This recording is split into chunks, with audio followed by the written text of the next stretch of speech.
Bon alors, vous le savez, on a cassé le moteur complètement. Le moteur de Marcel a rendu définitivement l'âme. Et il y en a... cassé de chez cassé. Hein.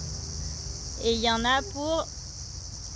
À la base, il y en avait en fait pour 13 000 €.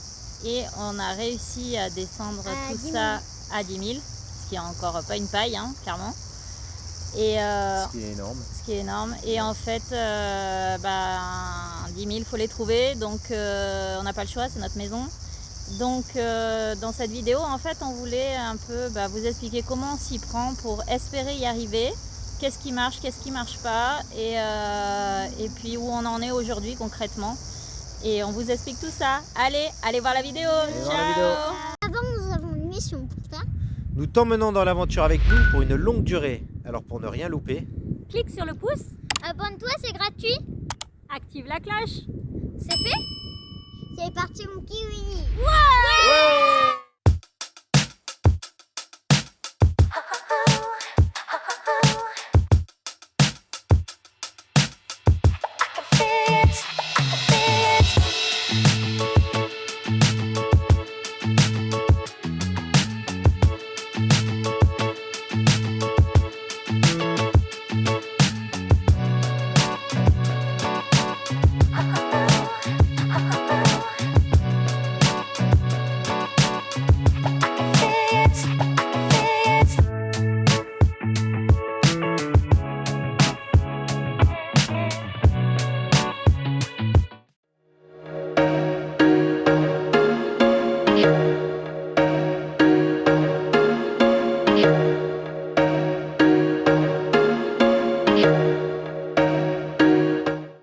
Alors avant de vous expliquer tout ce qui fonctionne pas, avant tout, qu'est-ce qui s'est passé vraiment? l'histoire. L'histoire du poulet. Voilà, donc c'est véridique. Il y a bien un poulet qui est rentré dans le moteur.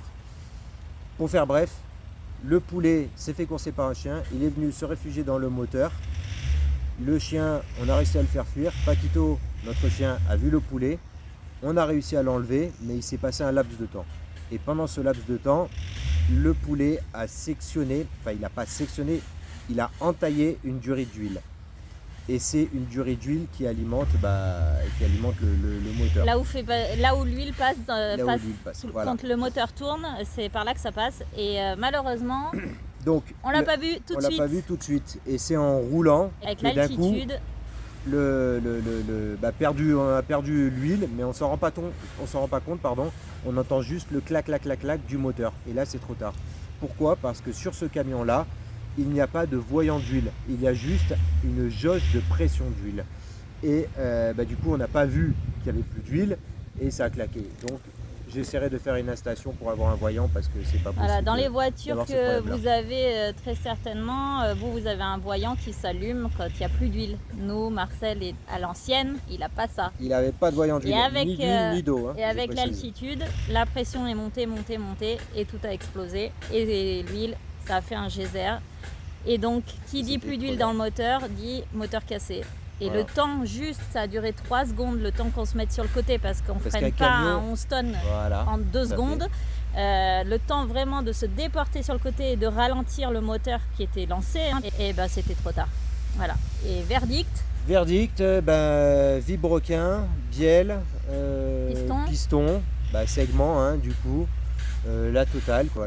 tout est passé en fait. Tout ce qui contient, ce qui devrait contenir de l'huile quand le moteur tourne, tout a explosé. Résultat des courses, on est au garage.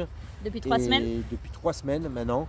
Donc on est en attente de réparation, c'est-à-dire que le moteur a été démonté, le moteur a été envoyé en rectification. Donc ils refont tout, donc ils changent le vibroquin parce que d'abord ils l'ont contrôlé mais tellement abîmé qu'ils ne peuvent pas le changer. Du coup on change le vibroquin, on rectifie tout le moteur, les chemises, les pistons, tout ça. Il y a tout à refaire, tout tout à refaire, un donc ça puzzle à remonter. Et bref, tout ça c'est 10 000 € de facture. Enfin à la base, on était monté jusqu'à 13 000 € de facture. 13 000 et là c'est le coup près en fait. On s'est dit on n'a pas le choix, il faut le faire parce que c'est notre maison et nous concrètement on est parti, on n'est plus en France, c'est notre seule maison, mais concrètement 13 000 € c'était inconcevable pour notre famille, donc il a fallu trouver des solutions. Et il y a des solutions qui fonctionnent et des solutions qui Qui ne fonctionnent fonctionnent moins. pas. Et la première solution à laquelle on a tous tout de suite pensé, c'était que Cédric travaille sur le moteur. Cédric est mécanicien. Donc Cédric sait faire ça, il lui faut juste les pièces. Il fallait juste qu'il puisse faire la main d'œuvre en fait, ce qu'il nous aurait fait parce que c'est 50 heures de main d'œuvre. Je vous laisse imaginer le prix de 50 heures de main d'œuvre. Donc Cédric a proposé au garage d'avancer en fait le travail, de démonter lui-même le moteur, de tout faire et tout. Mais bien sûr, ils ont refusé. Et ils ont refusé pourquoi ? Parce qu'ici en Pour fait... des raisons les mêmes qu'on peut trouver partout Ouais. en fin de compte. Hein. C'est- Ici, en fait, déjà, embaucher un étranger comme ça, c'est pas si simple. Nous, concrètement, on est touristes, donc on n'a pas des visas, mais des autorisations de tourisme et pas de travail. Il faut des autorisations spéciales qu'on n'obtient pas en 48 heures. C'est Ah sur non, non, plusieurs non, semaines ici à la migration pour pouvoir travailler légalement. Et deuxièmement, ici, ils sont énormément contrôlés et du coup, ils ont des contrôles inopinés presque 2 fois par mois. Alors, Ils savent pas quand ça va je tomber. tiens à préciser quand même les boîtes quand même qui tournent assez bien et qui sont importantes. Oui, pour forcément Ils ont sur du 2 poids lourd comme contrôles, ça. 2 contrôles par mois. Minimum par mois complètement inopiné. Donc si au moment où il y a le contrôle qui arrive, il y a l'audit qui arrive, Cédric est sous un moteur, ça le fait pas du tout quoi, parce que voilà, donc pas déclaré. S'il y a un risque d'accident, c'est pour leur pomme. Ils nous ont dit s'ils se blessent ou quoi, nous l'assurance elle va nous tomber dessus, on perd tout, on doit fermer le garage et on se fait griller, on peut pas faire ça. Donc là, ça a été la grosse exception parce que c'est vraiment énorme, les on nerfs aurait pu faire, de ne pas pouvoir travailler quand on sait faire. Exactement, hein. Moi j'étais pas bien dans ma tête, ça allait pas du tout parce que je suis en mesure de pouvoir le faire, mais on m'interdit quelque part de pouvoir le faire, on ne m'autorise pas à le faire. Voilà. Donc deuxième c'est très solution frustrant. à laquelle on a pensé, on leur a dit embaucher Cédric légalement à ce moment-là, et puis parce qu'ici ils ont énormément de boulot sur les camions et tout, donc il va vous aider et puis ça dégage du temps de l'autre côté pour s'occuper de notre camion, et puis l'un dans l'autre, Cédric reçoit un salaire qui est comme il est ici, mais enfin c'est déjà le début du commencement on va dire. Et ça aidera, mais comme je vous ai dit tout à l'heure, on est avec des visas touristes, donc impossible d'embaucher des étrangers. Et les garages qui sont à côté de nous, parce qu'on est dans une espèce de zone industrielle où il y a plein de garages, ont exactement confirmé la même chose, puisque Cédric a démarché tous les garages et ils lui ont tenu exactement le même discours. Donc c'est vraiment Donc, je me suis question pris une d'assurance, après-midi où j'ai pris le vélo et je d'étranger. suis allé démarcher tout ça, même dans un magasin de pneus, un peu comme Massa, Best Drive, tout ça, où on faisait les pneus, ça ne marche pas non plus. Voilà, donc Voilà, ça c'est les 2 premières solutions qui n'ont pas marché. La troisième solution qui n'a pas marché, c'est que donc ici, à force de voyager, on a rencontré pas mal de gens qui sont adorables, qui ont voulu nous aider, notamment une personne qui est au Brésil et qui a voulu, parce qu'elle travaille avec des camions, du coup obtenir les pièces pour nous, etc., etc. Mais en fin de compte, les pièces là-bas, plus venir nous l'apporter jusque-là, ça revenait au même. Question prix, ça revenait au même. Alors que là-bas, on trouvait beaucoup moins cher quand même les pièces. Mais Voilà. le problème, c'est l'importation et le passage En douane. Parce qu'ici, passer à la douane avec des aiment pas pièces ça. mécaniques, ils les confisquent. C'est interdit. C'est une guerre sans fin. Même ici, ils nous le disent, ils ne font plus venir les choses du Brésil ou d'Uruguay ou quoi, parce qu'à la douane, ils confisquent et c'est mission impossible de les faire rentrer sur le territoire de l'Argentine. Donc, troisième solution qui a complètement échoué. Et après, on a commencé aussi à regarder les pièces sur Mercado Libre. Mercado Libre, c'est l'équivalent de Amazon en Europe. Ici, ça s'appelle Mercado Libre. Donc On a ça commencé tient à tout regarder. l'Amérique du Sud. Voilà, mais concrètement, on s'y retrouve sur les prix, c'est la même Ouais, chose. c'est la même chose, hein. Il n'y a pas d'économie là-dessus. Voilà, ça tient pas la route. Par contre, il y a des leviers, si je puis dire, qui fonctionnent pour faire essayer de diminuer un peu la facture, bien qu'elle reste très conséquente. Mais on a quand même réussi à passer de 13 000 à 10 000, notamment par les taux de change. Alors, il y a plusieurs choses. Il y a le taux de change. Premièrement, D'abord, donc le taux de change, c'est quoi? C'est qu'en fait ici, pour payer, on passe par Western Union. Western Union, concrètement, vous faites un virement par carte bleue à vous-même en euros et vous obtenez des pesos en face. Sauf que le taux de change varie. C'est-à-dire qu'un jour, par exemple, vous pouvez envoyer, je vous dis une bêtise, 1 euro. Un jour, vous allez recevoir 300 pesos, mais le lendemain, vous faites la même manip et au lieu pour 1 euro de recevoir 300 pesos, cette fois-ci vous allez recevoir pour 1 euro vous allez recevoir 450 pesos. Donc c'est énorme. Et du coup, nous, on suit énormément ces taux de change parce que ça varie tous les jours. C'est comme le système de la bourse, hein, ni plus ni moins. Et on joue là-dessus, en fait. C'est-à-dire que les jours où on voit que le taux il est très très bon pour nous, on va retirer à Western Union pour gagner là-dessus. Et avec ça, on a gagné quasiment 1000 € déjà. Voilà. Alors vous allez nous dire pourquoi est-ce que vous n'avez pas retiré tout d'un coup. On peut Alors pas. pourquoi? Parce qu'on On peut pas. Parce qu'ici, les Western Union, donc c'est des espèces de petits magasins, hein, comme les kiosques, où on va retirer et ils ne stockent pas beaucoup d'argent. Par exemple, 5000 € à peu près, ça revient à...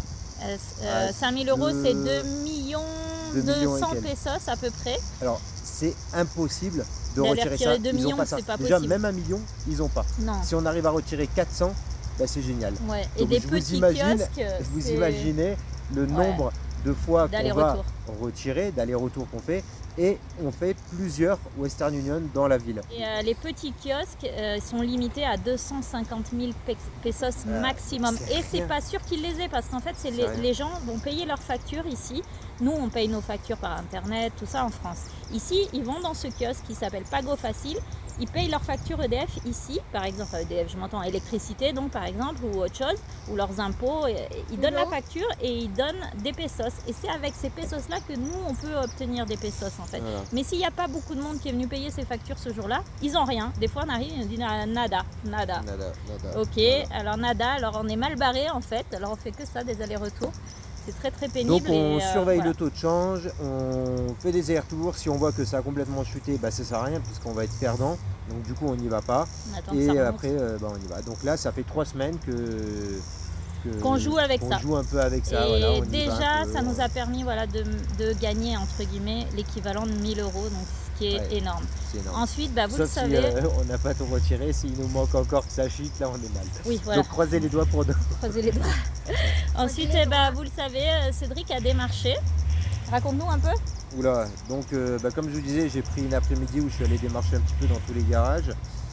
Donc ils ont tous refusé. Et puis j'ai fini par, donc avec du bouche à oreille, il y en a qui me disaient mais là tu trouveras que à travailler, donc tu peux pas être déclaré. Donc tu iras travailler dans un bar. Bon, moi j'ai jamais fait barman, c'est pas du tout mon truc. Ils vont pas avoir les bons cocktails, les gens. Voilà. Et on m'a dit va, il y a là que tu trouveras, ou tu peux essayer ici. Donc ils m'ont donné des adresses et je suis allé. Et puis en allant à une adresse, je me suis arrêté dans un endroit où ça s'appelle Lavadero, donc c'est là où ils lavent les voitures. Intérieur, extérieur, moteur. Et il m'a dit ok, ils m'ont embauché. Donc. Et alors comment ça se passe? C'est très dur, c'est très dur, j'en ai souffert. C'est-à-dire que c'est de 8h le matin à 8h le soir, avec une demi-heure de pause. On croit que c'est juste laver des voitures, c'est facile. Non, c'est intense, ça s'arrête jamais. Tu es sur une voiture, il y en a une autre qui arrive. Et on est à 4 ou 5 personnes. Il y en a qui lavent les voitures, il y en a qui passent l'aspirateur. Alors moi j'ai fait que de l'aspirateur, parce que les tableaux de bord, on est au pinceau avec l'aspirateur, donc le pinceau de peinture pour enlever la poussière. L'aspirateur, la prise, elle n'arrête pas de s'enlever, le tuyau, il n'arrête pas de s'enlever, il n'y a plus de roulette, ça roule pas. C'est la mission. Enfin, c'est très galère, et puis c'est intense. Et on a des chaleurs quand même assez étouffantes, parce qu'on se tape plus de 35 degrés, donc je suis pas en plein soleil, hein. On est sous des tôles quand même, donc on a de l'ombre. Et tout ça pour combien? Et 2500. J'ai réussi à avoir à 3000 pesos, je vais dire 3000 €. Oui, c'est pas 2500 €, hein, c'est 2500 pesos. Donc c'est l'équivalent des 15 €. Des 15 €. Voilà, et on a appris en discutant avec les gens qui travaillent dans les garages ici, avec ses collègues de travail, avec les gens de la zone, qu'en fait il est bien loti parce qu'il y en a beaucoup qui gagnent que 12 €. Et il y en a d'autres comme ici. Les personnes avec qui je travaillais là-bas, moi je l'ai négocié à 3000. Au début il m'avait dit 2005, j'ai négocié à 3000. Et apparemment quand les autres ils sont à 2005. Voilà. Et il y a quelqu'un ici là, dans le garage où on est, qui a 18 ans d'ancienneté. Ouais. Et il gagne 5000. Il gagne 5000. Donc 18 ans d'ancienneté. 5000 pesos, hein. Oui, donc voilà, c'est la vie en Argentine.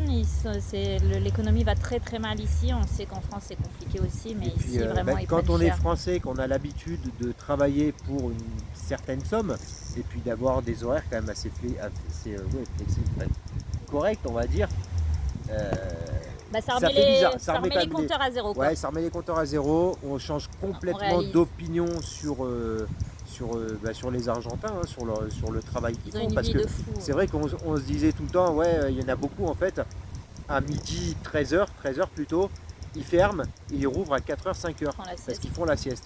Et du coup, tu te dis, ouais, en fait, je travaille pas tant que ça et tout. Mais en fait, pas du tout. Donc, déjà, ça dépend selon des métiers. Mais après, quand ils ferment tard, hein, ils rouvrent à 4h, 5h et puis ils ferment jusqu'à 10h. Mais ils travaillent. Ils travaillent vraiment. Et moi, quand en travaillant là-dedans, je me suis rendu compte que c'est intense. Et c'est pas des chômeurs et tout ça pour pas grand-chose, pour des clopinettes. Et en discutant avec les gens ici, on c'est- s'aperçoit qu'en fait, les gens cumulent 2 voire 3 boulots. On n'a pas à se plaindre en France. hein. Ouais. Souvent, ils commencent à 5h du matin, ils font des ménages quelque part Ouais. jusqu'à 10h du matin. À 10h, ils viennent dans la boîte principale, si je puis dire. On va dire 4 Argentins sur 5 à 2 boulots. À 2 boulots. Minimum. Minimum. Ouais. Souvent 3. Donc, Donc on n'a franchement, pas à se plaindre, ça fait franchement. bien réfléchir. Mais Ouais, bon, ouais. voilà, donc ça a été Voilà. une source de revenus, si on peut dire ça comme ça a mis un petit peu d'aide dans Moi, pour manger, quoi. Voilà, Surtout pour quand aller il y a faire deux les gros courses. morphalous comme ça derrière. Hein qui se mangent 10 tranches de jambon par jour, Non, non, pas du tout. 14 patates. T'abuses, hein, t'abuses. Non, c'est. Il Voilà. abuse. Bon, Oui, et oui. puis vous le savez, moi je continue mon boulot en fait. Je travaille à mon compte sur internet via donc une plateforme et Et heureusement. travaille très bien. Merci Loulou. Et heureusement pour nous, c'est entre guillemets la bonne période parce que donc je suis en domaine fiscalité, comptabilité, finance et en ce moment c'est la période des bilans. Donc ça se réveille beaucoup plus que d'habitude. Hein. Tout le monde, toutes les entreprises ont besoin de sortir leur bilan et du coup ça me permet d'avoir plus de travail que d'habitude. Entreprise ou particulier. Donc, c'est un message. Si vous avez besoin, n'hésitez pas. Oui. Elle fait du très très bon travail. Oui, un méga travail. Je suis sûre, elle a 1000 étoiles. Oh, Oui, au moins, non, au moins. 1500. Non, 5 sur 5. Sur Google, Enfin, donc voilà, donc c'est le moment où les gens ont besoin d'aide pour leur fiscalité, pour leurs papiers, pour tout ça, pour les bilans et pour sortir leur liasse fiscale, ce qui est obligatoire avant mi-mai. Du coup, ça tombe bien, j'ai plusieurs commandes qui tombent et c'était le bon moment que ça arrive. Parce que habituellement, donc, mon travail permet simplement de voyager, très sans faire d'excès, quoi. Modestement, on fait les courses, mais on n'achète pas du caviar concrètement. On mange très simplement. On mange de la viande, on mange des patates. Voilà, On on mange mange du les poisson. légumes, tout ça, comme tout le monde. Et puis ça permet de payer l'essence, tout ça, mais ça permet pas de payer une facture de 10 000 € concrètement. Donc là, c'était le bon moment qu'il y ait des grosses commandes qui tombent parce que ça aide, quoi. Ça Donc, aide, ouais. Et puis là, pour le coup, c'est un salaire français, si je puis dire. Bon, après, je suis à mon compte, hein, donc vous imaginez bien que je gagne pas 10 000 € par mois. Hein, c'est pas ça du tout. Hein. C'est voilà. Bon, c'est un plus, quoi. Et après, vraiment, ce qui nous a permis de vraiment faire baisser la facture, c'est les négociations. On y a été par plusieurs étapes parce que on a fait baisser les prix peu à peu. C'est-à-dire que d'abord, on a parlé au chef d'atelier qui a essayé de voir de son côté ce qu'il pouvait faire et qui nous a baissé un peu les prix. Ensuite, donc en fait, en négociant, par exemple, pour la rectification du moteur, il a réussi. Donc, c'est pas dans le garage même qui fait la rectification. Ils ont tout démonté, ils l'envoient faire dans une usine de rectification. Et ils nous le font au prix qu'ils l'ont eux directement. Donc Voilà. ça fait une sacrée remise. Donc ça a été la première remise. Ensuite, concrètement, la facture était encore trop énorme pour nous, hein, parce que je vous rappelle qu'on parlait de 13 000 €. Donc moins les 1 000 € du taux de change de Western Union, moins un peu tout ce qu'on avait obtenu. On était encore proche des 12 000. Donc c'était encore beaucoup trop compliqué pour nous. Du coup, concrètement, on a demandé à parler au patron d'ici, mais c'est le patron d'ici vraiment. Et de la structure d'ici, et lui a bien compris la situation, hein, on lui a expliqué que nous concrètement on n'est pas là en mode en vacances, c'est notre maison en fait. Donc voilà, donc il a bien compris, il a fait un geste très très sérieux aussi pour nous.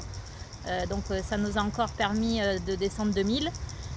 On lui a dit que clairement c'était beaucoup et qu'on le remerciait énormément, mais est-ce qu'il pouvait encore faire quelque chose parce qu'on était toujours très très haut là pour nous, et voilà. Et donc il a appelé le siège de la boîte, parce que c'est des grosses structures, qui eux aussi ont mis la main à la pâte aussi et nous ont encore bien diminué, fait une remise, d'autant qu'on paye donc par espèce ici. Donc ici ils peuvent enlever certaines taxes quand on paye par espèce. Donc ça a permis encore de diminuer la note, et donc on est arrivé à une facture de 10 000 euros. 10 000 euros. Donc d'où le fait qu'on aille retirer à Western Union pour avoir des espèces, des dinero, et ce qui fait vraiment baisser si tu payes en espèces plutôt que... Mais on garde rien avec nous, parce que niveau sécurité, tout ça, on va pas se balader avec 10 000 euros, on garde rien du tout avec nous, donc tout est déjà à la banque du garage au fur et à mesure. Leur petit coffre, comme ça nous, on a notre reçu, comme ça on a déjà payé une partie. Et eux envoient à la banque aussi, comme ça il n'y a rien sur place, c'est sécurisé, parce que puis bon, voilà quoi. On garde juste pour aller aux courses. Voilà, juste ce qu'il faut pour aller faire les courses. Et puis la dernière chose qui a été immense pour nous, et on n'était pas fiers pourtant au début, et c'est des amis, plusieurs amis qui ont eu vent de notre problème, qui nous ont dit mais mettez une cagnotte en route en fait, et s'il y a des gens qui peuvent donner, ils donnent, s'il y a des gens qui peuvent pas, c'est pas grave, mais si des gens peuvent vous aider un peu par là, essayez de faire marcher ça. Les gens quand même sont attachés à votre famille, tout ça, donc essayez. On a longuement hésité, on n'était pas fiers. On n'était pas fiers, et en même temps on se disait mais quelle solution on a, parce que ce montant-là... on n'arriverait pas à le sortir, quoi. C'est impossible, et puis on ne pouvait pas sortir ça, et puis c'est pas avec les 3000 pesos que je gagnais par jour que là j'allais pouvoir payer cette facture, et voilà. Donc on a suivi, on l'a fait, on a marché sur des œufs, parce qu'on sait que ça peut être très mal perçu, mais on n'avait pas d'autre choix. Et encore une fois, quand on part en voyage comme ça, on sait qu'il va y avoir des galères, on sait que les galères font partie de l'aventure. Mais voilà, mais vous attendez... pas une galère à laquelle vous pensez. Non, vous attendez à une pièce qui casse, à des pneus qui crèvent. Bien sûr, ce genre de choses, sur l'usure des pièces. Tu sais que tu peux à un moment donné sortir 300 euros parce que tu dois payer telle ou telle chose. Même 1000 euros, vous savez. Ça, voilà, on le sait, c'est pas un souci. Donc on avait, ce genre de choses-là, on avait avec nous des petites économies, si je puis dire, pour ce genre de casse. Mais vous attendez pas à péter tout le moteur en fait. Pas 10 000 euros, pas 14 000 euros, pas 13. Non, vous attendez peut-être aller à un maximum de 1500, 2000, etc. Mais pas ce montant-là. C'était voilà. Donc heureusement, on avait un peu de ces petites économies de côté, si je puis dire, pour pallier à ces problèmes-là, mais pas un problème immense comme ça. On va chercher le poulet pour que c'est lui qui nous paye. Oui. Le poulet, ouais. On aurait fait faire des combats de coq pour gagner des sous. C'est sa faute. Donc, ou sinon, il pourrait nous faire des œufs. Voilà, on va vendre ses œufs. Sauf que c'est un poulet. Ouais. Donc oui, on a mis en place cette cagnotte, et vraiment, je ne sais pas si vous qui nous regardez, vous avez participé, mais en tout cas, merci du fond du cœur. Merci parce beaucoup. Que l'entraide qui s'est mise en place, la générosité qu'il y a eu, enfin l'effet boule de neige, on a halluciné. On était à 10 millions de pouvoir s'imaginer qu'une telle chose était possible, et que ça marcherait, quoi. On n'était pas à 10 000 euros, on était à 10 000 pieds de s'imaginer que ça pouvait marcher comme ça. Pour nous, ça nous a fait un choc de voir qu'il y a autant de gens qui se sont mobilisés pour nous aider, et des Français, il n'y a pas que des Français, mais les 3/4 des Français, et on ne savait pas du tout, quoi. Enfin, on n'imaginait pas, quoi. Et là, il y a eu de toutes sortes de personnes, déjà, il y a une communauté de voyageurs qui est incroyable, où les gens nous écrivent en nous disant je vous connais pas, mais si c'était moi sur la route, j'aimerais qu'on m'aide à me sortir de là. Et je peux pas vous laisser comme ça en fait. C'est normal qu'entre voyageurs on s'entraide. Donc déjà il y a une grosse communauté de ce côté-là de voyageurs, où il y a une entraide vraiment qui se crée, parce qu'on sait les galères sur la route. On sait que quand vous tombez en panne, vous êtes seul au monde. On sait, et donc voilà, quand les gens l'ont vécu eux-mêmes, ils savent encore plus, j'ai envie de dire. Il y a des personnes qui sont attachées à notre histoire, parce qu'on les connaît maintenant depuis un petit moment, avant que notre premier compte Insta soit fermé pour pour suspicion de piratage, on avait tout montré, hein, comment on a passé notre permis, comment on a construit le camion, comment toute l'évolution de tout. Donc maintenant, ces personnes-là sont, je peux pas dire devenues des amis, mais des proches vraiment, parce qu'on les connaît, entre guillemets. Souvent c'est encore du virtuel, mais vraiment, ça va au-delà. Donc la famille, bien entendu, les amis proches, et puis l'entraide générale, c'est-à-dire que tout le monde, presque tout le monde, a partagé notre histoire. C'est vrai ? Oui. Ça a fait effet boule de neige. Sur leur propre compte, les gens ont partagé, et du coup leur propre communauté a vu ce qui se passait, et des gens qui ne nous connaissent pas ont voulu absolument nous aider, et c'est incroyable. Et il n'y a pas de petits montants. Non, il n'y a pas de petits montants, il y a de tout, mais moi ce qui me touche, c'est qu'aussi quand je vois le problème qu'il y a en France, comment c'est compliqué pour tout le monde, que vous nous aidiez comme ça, mais c'est inconcevable. En fait. On a eu du mal à réaliser. Moi, ça m'a fait énormément plaisir de voir autant de monde qui donne, parce qu'ils croient en nous, ils croient en notre aventure. Et ils sont contents qu'on fasse ça. Peut-être on vous fait rêver aussi. Nous, on vit un rêve. On vit sur un parking, hein, les gars. Nous, le rêve, il est un peu... C'est de se dire que grâce à vous, Marcel, notre camion, il va pouvoir rerouler, on va pouvoir reprendre l'aventure. C'est dingue. C'est exceptionnel, quoi. Là, nous, on s'était posé des questions à se dire qu'est-ce qu'on fait, est-ce qu'on continue pas, parce que là, on va pas y arriver, s'en sortir comme ça. Est-ce qu'on arrête tout, est-ce qu'on rentre en France? Et puis grâce à vous, en fait, ça repart, ça redonne la motivation, ça nous redonne le sourire, et qu'on peut continuer. Vous nous avez donné un pouvoir. Hein? Ouais, un peu, mais c'est normal, là, c'est comme ça. Ouais. Vous nous avez donné un pouvoir. C'est vrai, le pouvoir de l'espoir, de revoir partir Marcel. Et comme on disait, il n'y a pas de petits montants. Il y a des personnes qui vont donner 5 €, il y en a d'autres ça va être 10, il y en a d'autres ça va être plus, et il y en a qui peuvent pas, et on leur en veut absolument pas, parce qu'on sait très bien à quel point c'est dur, et encore une fois on le dit, on le répète, ne vous mettez pas dans la panade pour nous, vraiment, c'est pas du tout ça l'objectif. Si vous pouvez, c'est cool, si vous pouvez pas, on comprend tout à fait. Même 1 €, ça nous touche énormément. Rien du tout, juste même des mots, ça nous touche, de nous dire continuez l'aventure, battez-vous, vous allez y arriver. Sans même nous donner, mais rien que ça nous donne de la force. Il y a des personnes qui nous écrivent tous les jours, tous les jours, pour prendre des nouvelles et tout. Et si on tient le coup, pour savoir si on a des nouvelles pour Marcel, ça veut dire qu'en fait, pour savoir... Ça on fait n'est pas tellement tout seul. chaud au cœur. On n'est pas tout seul en fait.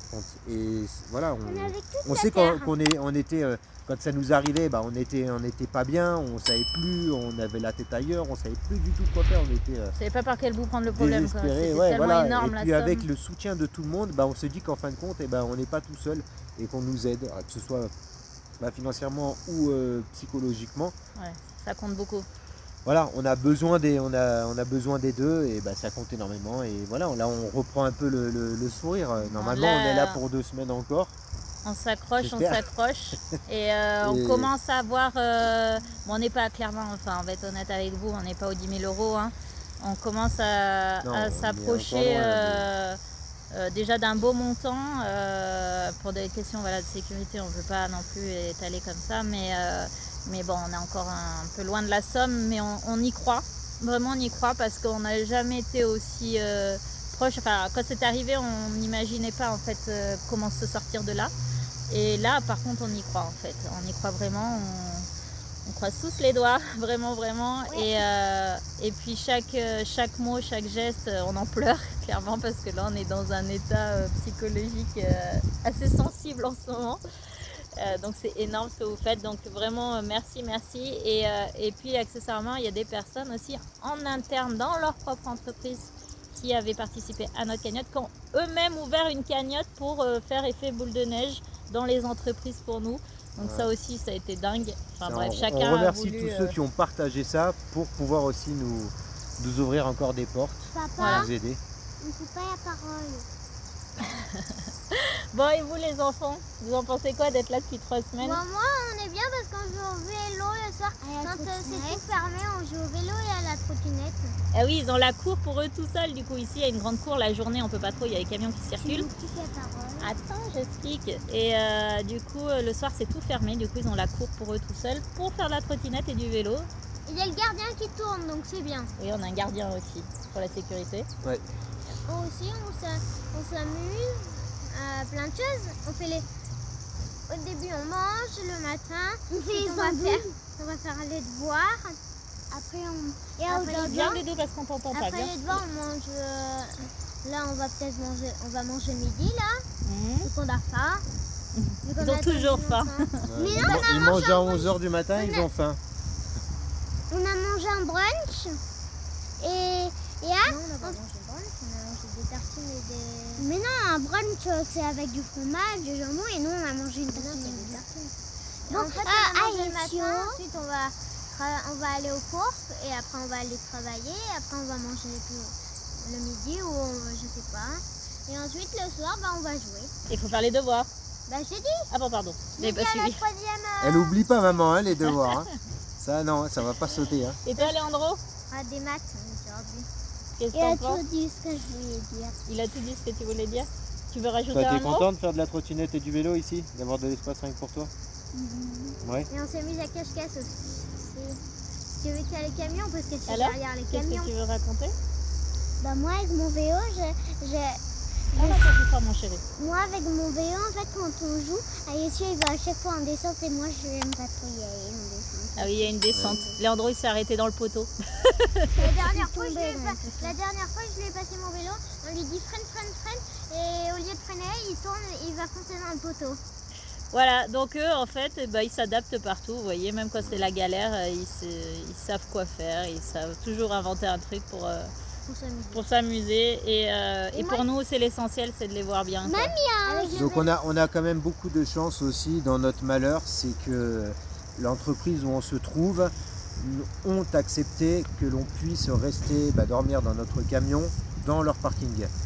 Donc ça c'est quand même énorme parce qu'ils auraient pu très bien nous dire aller prendre un hôtel et là ça aurait été encore plus compliqué parce qu'il aurait fallu prendre toutes les affaires, il aurait fallu payer un hôtel Ouais, là, ça aurait été encore et voilà, compliqué. ça aurait été encore très très compliqué. Tandis que là on est quand même sur un parking, on est sécurisé, il y a un gardien, on a quand même un peu de jardin, tout ça derrière, on a un tuyau d'eau, donc on a de quoi se recharger en eau, on est bien. Ils nous ont même tiré une rallonge pour avoir de l'électricité si on va avoir un Donc peu c'est de rab. cool, on Et le fait wifi, camping on est au quand même- garage. Voilà, on est en camping au garage.